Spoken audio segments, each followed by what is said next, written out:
गली में 3 कमरे, एक ज़हीर का, एक कदीर का और एक शबीर का, जिसमें दुआ ज़हरा थी। मैं बस बच्ची को देख दरवाजा दुआ ज़हरा ने खोला अंदर से। जी, दुआ ज़हरा अकेली थी कमरे में और उसने ही दरवाजा खोला। वाकई ही वो 14 साल की लगती है। इधर वॉशरूम था, अंदर ही किचन था। मेरे साथ ही ना हमने कुछ प्रूफ्स वहाँ पे इकट्ठे कर लिए। दुआ ज़हरा जो थी ना वो देख रही थी मोबाइल पे तस्वीरें, उसकी बहन की तस्वीर गुजर रही थी और उसके बाप की तस्वीर, और अपने बाप की LCD के ऊपर सारा दिन वीडियोस ऊंची आवाज में देखती है। वाकई दुआ ज़हरा ही अंदर है। तकरीबन अगले 1 से 2 मिनट के अंदर अंदर कदीर जो उसका भाई है उसने फटाफट उसके ऊपर चादर डाली है, कोई एक शर्ट बनाई उसकी बहन और उसको लेके भाग गए। कल परसों ये रोती भी बड़ा रही है, 4 घंटे रोती रही है कि दुआ ज़हरा के ऊपर हमला हुआ है, उसको जख्मी भी हुई है। फिर ये वहाँ से भागे हैं। फिर मल्ले वाले इनको मारने भी लगे थे, जो यूट्यूबर वहाँ पे गए उन्होंने फिर छुड़ाया कि नहीं इनको कुछ ना कहें। दुआ ज़हरा यहाँ पे थी तो ये देखें, ये देखिए ये।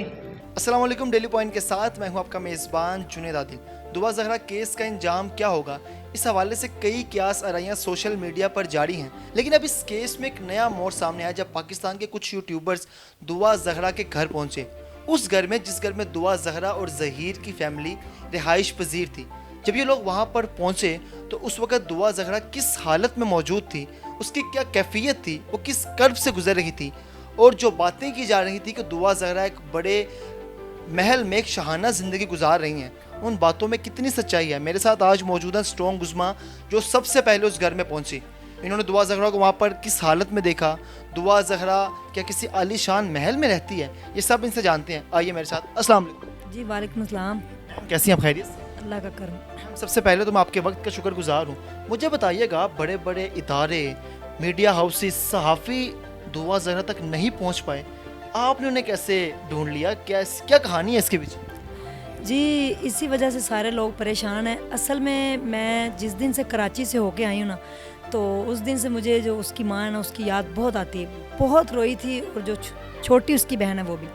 मैं रास्ते में जा रही थी और मेरे दिल में ख्याल आया ऐसे ही, तो मैंने कहा या अल्लाह मुझे दुआ ज़हरा से मिला दे। पता नहीं मैं उससे मिल लूँ, मुझे पता नहीं क्यों हो रहा है कि मैं उसको देखना चाहती हूँ।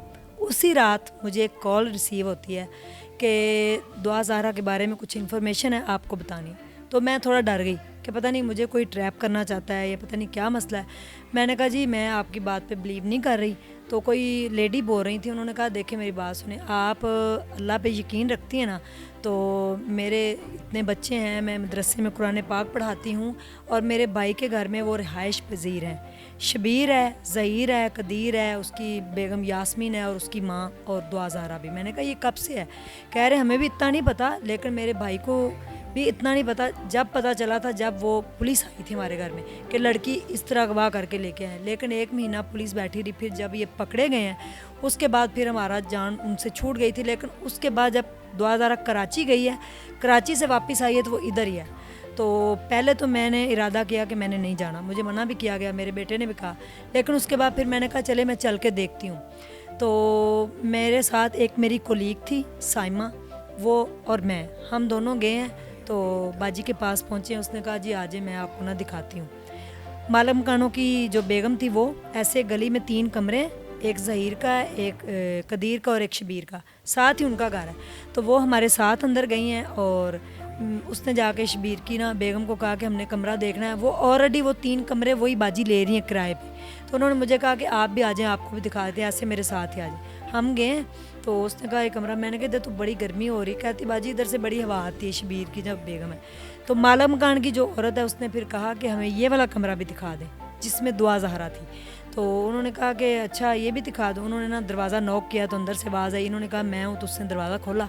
तो जब मैंने बच्ची को देखा तो मैं बस बच्ची को देख दरवाजा दुआ ज़हरा ने खोला अंदर से। जी, दुआ ज़हरा अकेली थी कमरे में और उसने ही दरवाज़ा खोला।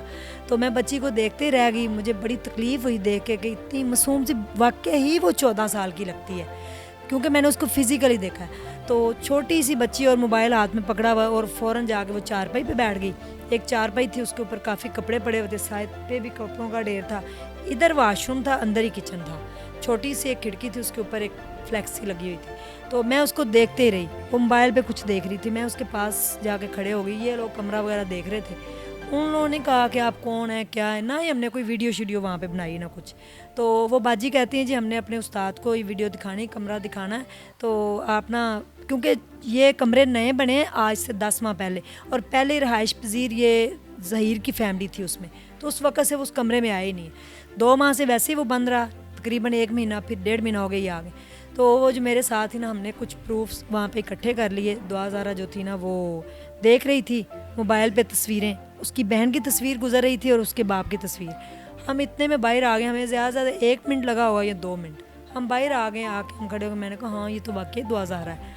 तो हमने कमरे से निकलते हुए इतना गाया। चीज़ मैं नोट किया, आप बता रही थी कि वो बड़ी आंखों के करीब करके पिक्चर्स देख रही थी, मतलब उसकी जो नज़र है वो कमज़ोर है, तो इन्होंने तो उसको क्या कोई ऐनक भी जो थी नज़र की वो नहीं बनवा के दी? वो जो उसने ग्लासेस जो है शायद उसने उतार के कहीं रखे हो, मैंने नहीं देखे, लेकिन उसने लगाए नहीं हुए थे, तो वो यूं अपनी आंखें करके देख रही थी मोबाइल को बड़े करीब से। तो मैं वहाँ से हम बाहर आ गए, तो बाहर निकलते हुए बस इतना ही हमारे मुंह से शायद निकला कि उसके कि ये तो बच्ची देखी देखी लगती है ऐसे।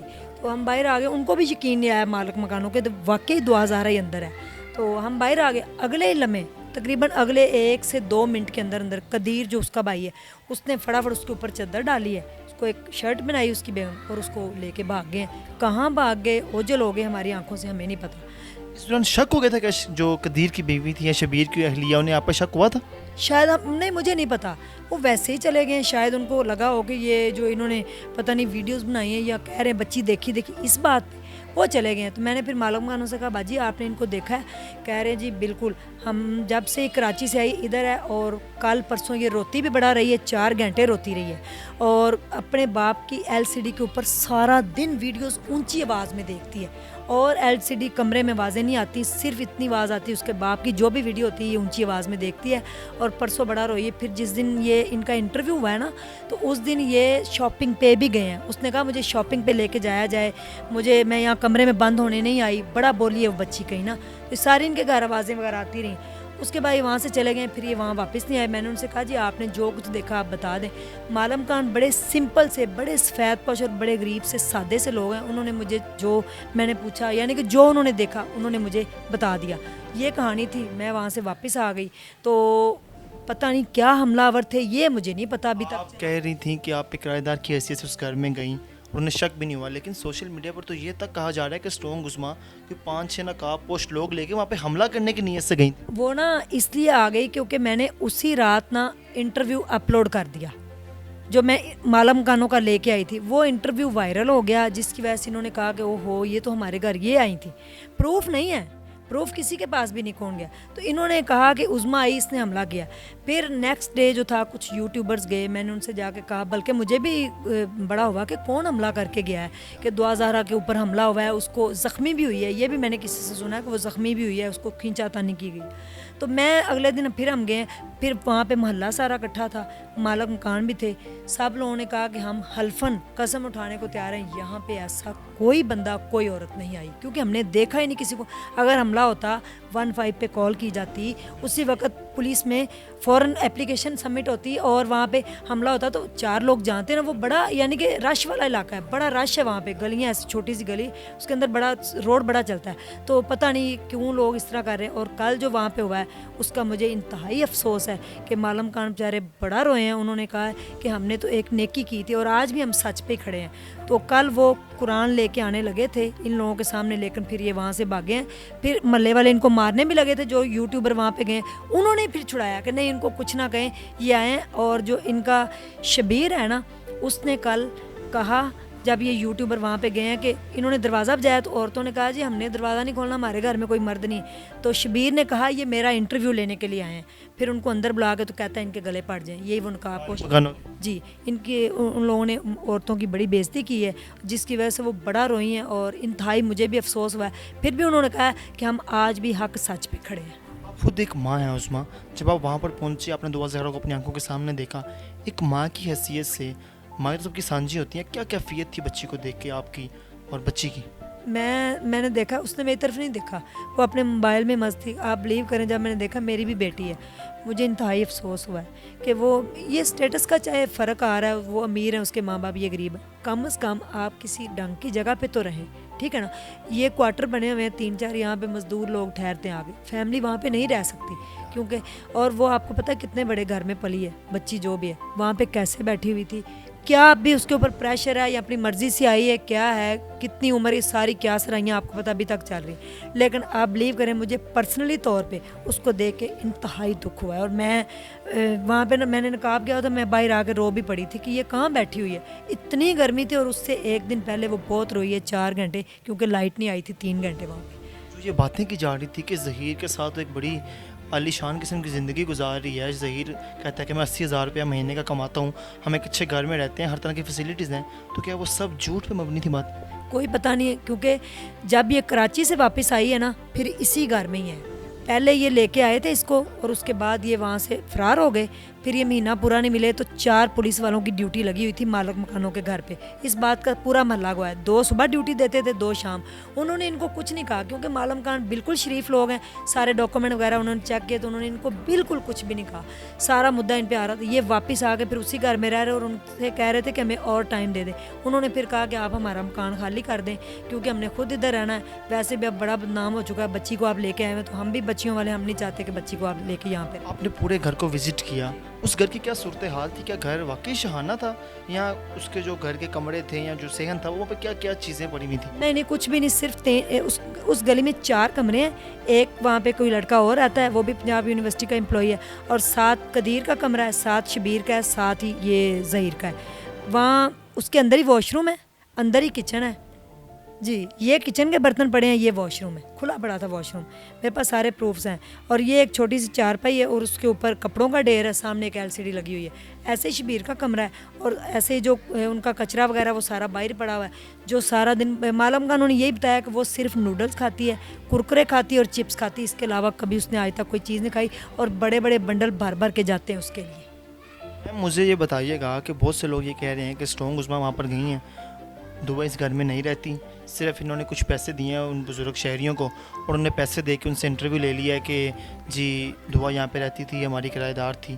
कितनी हकीकत है इन बातों में, और क्या आपके दिल पे गुजरी जब आपने इस तरह की बातें सुनी है सोशल मीडिया? मुझे बहुत दुख हुआ है कि देखें लोग यही कहे जा रहे हैं। उनको भी कल जाके बड़ी बदतमीजी की, तुसी पैसे लेने, तुसी बीबी पैसे लेने, पैसे किन्ने लेने, किन्ने दिते ने तुहानू पैसे, इस तरह बातें हो रही थी। मैं अल्लाह को हाज़िर नाज़र जान के, देखें अल्लाह को मैंने जान देनी है और एक अगली सांस का भरोसा नहीं है, अगले लम्हे का भरोसा नहीं। मैंने उनको 1 रुपया नहीं दिया। और जो उनकी मालम खान की औरत है वो आज भी अपने साथ पे खड़ी। जिस तरह वो कल चीखें मार के रोई है ना जब इन्होंने जाके बदतमीजी की है, हुण तुसी नकाब इधर लाओ, इधर नकाब पोश बीबियाँ इधर आओ, तुसी हमला करवाया, ये अच्छी बात नहीं की। मैंने उनको 1 रुपया नहीं दिया। उन्होंने हक सच की बात की। बच्ची वहाँ पर मैंने खुद अपनी आंखों से देखा। अभी तक आप सबूत मंजर आम पर क्यों नहीं लेके आई कि आपने वहाँ पर दुआ ज़हरा को देखा है? जो लोग ये बातें कर रहे हैं कि आपने पैसे लेके इंटरव्यू किया है, उनको ज़रा जवाब भी मिल जाए। मैं इंशाल्लाह ताला 1-2 दिन में ना, मुझे जैसे ही ग्रीन सिग्नल मिलेगा मैं उसको ऑन एयर कर दूंगी। मेरे पास सारे प्रूफ्स हैं, मैं सारा दिखा दूंगी किस कमरे में वो रहती थी, कहाँ रहती थी, कहाँ वो बैठी हुई थी। दुआ ज़हरा ही है। तो मैंने उनके चाचू को बता दिया था, बल्कि उनको पिक भी सेंड कर दी थी। दुआ ज़हरा की फैमिली की तरफ से आप ग्रीन सिग्नल का वेट कर रही है? नहीं, कुछ और वजह है, अभी मैंने नहीं बता सकती। मुझे किसी ने कहा कि अभी आपने नहीं देना, लेकिन इसका एक लीगल इशू है। उन्होंने कहा अभी आपने ऑन एयर नहीं करनी। आप ये देखें, मैंने उनसे कहा था ये आपकी बच्ची है, कह रहे हैं जी हमारी बच्ची। मैंने तस्वीर दिखा दी थी। तो मेरे पास प्रूफ्स हैं। और जो भी कह रहे हैं कि झूठ है, पैसे दे के किया, इसका फ़ैसला अल्लाह के यहाँ बड़ी जल्दी होने वाला है। क्योंकि झूठ जो है उसके पाँव बड़े छोटे होते हैं। झूठ 1 मिनट के अंदर पूरी दुनिया घूम के आ जाता है, लेकिन उसकी जो लाइफ है बड़ी छोटी होती है। सच हमेशा ज़िंदा रहता है और उसका जो टाइम पीरियड होता है वो बहुत लॉन्ग होता है। और इसलिए मैं सच पे आज भी खड़ी हूँ। हमेशा मैंने सच का साथ दिया है।